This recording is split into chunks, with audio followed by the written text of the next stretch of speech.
This is the solution to problem 35 from homework 7.2. And in this identity, we're asked to verify that the square root of 1 plus sine theta over quantity 1 minus sine theta is equal to 1 plus sine theta over the absolute value of cosine theta. In this one, we can use a technique where we're going to multiply by the conjugate of the denominator over the conjugate of the denominator. So on the left side of the equation, the conjugate of the denominator is 1 plus sine theta. The conjugate means we change the sign of the second term. So we have 1 plus sine theta over 1 minus sine theta, and we're going to multiply by a funny form of 1, which is going to be 1 plus sine theta over 1 plus sine theta. All of this is underneath the square root. Then underneath the square root, in the numerator, we have the quantity 1 plus sine theta squared.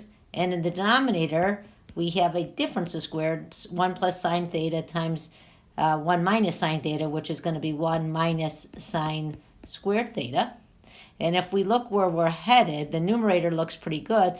The denominator, I have 1 minus sine squared theta. I need to get that to be represented in terms of cosine theta.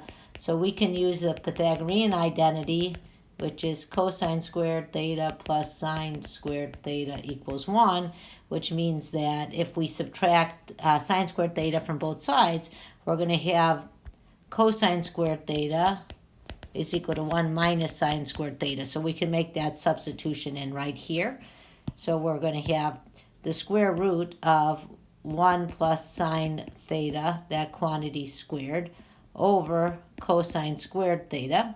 And when we take the square root here, we are going to end up with the absolute value of 1 plus sine theta over the absolute value of cosine theta. Remember, when we pull something with a variable out from under the square root, we need absolute value. But since sine theta is always between -1 and 1, we don't really need absolute value here, because 1 plus a value between -1 and 1 will never be negative. So we can rewrite this as 1 plus sine theta over the absolute value of cosine theta, and we have verified the identity.